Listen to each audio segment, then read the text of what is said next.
तो दोस्तों मैं लेकर आ गई हूँ दिल्ली मेट्रो रेलवे की वैकेंसीज। मतलब हर कोई सोचता रहता है ऐसी वैकेंसीज होती है, लोगों को पता चल नहीं पाती। मतलब लोग सोचते हैं यार काश हम भी मेट्रो में काम करते, या क्या जिंदगी इन लोग की। आज मैं आपके लिए लेकर आ गई हूँ मेट्रो की वैकेंसी, दिल्ली मेट्रो की वैकेंसी। उसमें क्या क्या क्राइटेरिया है और मतलब क्या क्या एज रहेगी, क्या सिलेक्शन प्रोसेस रहने वाला है, कैसे सैलरी मिलने वाली है, आप अप्लाई कैसे करेंगे, सारी चीजें डिटेल में बताऊंगी। मेरी वीडियो को प्लीज प्लीज स्किप मत करिएगा।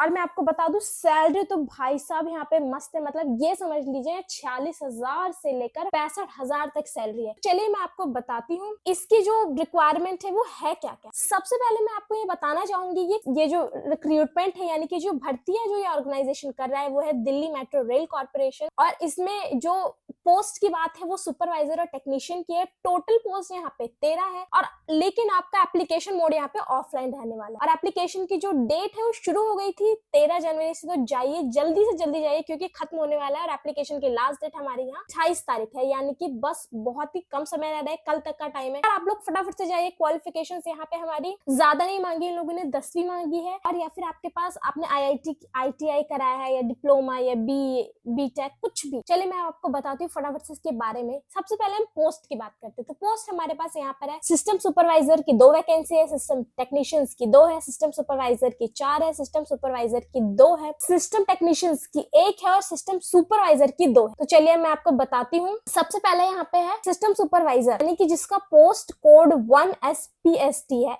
यानी कि उसके पास 3 साल इंजीनियरिंग का उसके पास एक्सपीरियंस होना चाहिए, डिप्लोमा होना चाहिए इलेक्ट्रिकल ट्रेड में, या फिर 4 साल उसका होना चाहिए BTech इलेक्ट्रिकल में। दूसरा हमारे पास आता है post code 1SPST system technician का, जिसमें उसका 10वीं पास या 12वीं पास होना बहुत ही ज्यादा जरूरी है, वो भी ITI के साथ, या फिर उसका इलेक्ट्रिशियन हो रहा है केबल जॉइंटर कोड। तीसरा हमारे पास आता है पोस्ट कोड 2SSNT। इसमें क्या है, आपके पास ये सिस्टम सुपरवाइजर है जिसका आपके पास 3 से 4 साल का रेगुलर डिप्लोमा होना चाहिए इलेक्ट्रॉनिक्स में या फिर कम्युनिकेशन में, BTech वगैरह नहीं चाहिए। सिस्टम सुपरवाइजर में आपने पोस्ट कोड 3 की बात करी, जिसमें 3 से 4 रेगुलर डिप्लोमा आपके पास इलेक्ट्रॉनिक्स का BTech वगैरह का होना चाहिए। खैर ये सारी की सारी जो क्वालिफिकेशन है आप देख लीजिएगा, अच्छे से पढ़ लीजिएगा वेबसाइट पर जाकर। चलिए मैं आपको बताती हूँ यहाँ पर एज क्या रहने वाली है। यहाँ पे जो न्यूनतम एज रहने वाली है, न्यूनतम उम्र जो रहने वाली है उम्मीदवार की, वो 18 साल होनी चाहिए। और जो अधिकतम है वो है 35 से 40 वर्ष। चलिए अब मैं आपको जो सैलरी की बात बता रही थी वो मैं अब आपको पूरी तरीके से बताऊं। तो जो सिस्टम सुपरवाइजर की यहाँ पे सैलरी दी गई है वो है 46,000 और सिस्टम टेक्नीशियंस की यहाँ पे दी गई है 65,000। चलिए अब मैं आपको बताती हूँ यहाँ पे सिलेक्ट कैसे किया जाएगा। यानी कि सबसे पहले तो आपका पर्सनल इंटरव्यू होगा,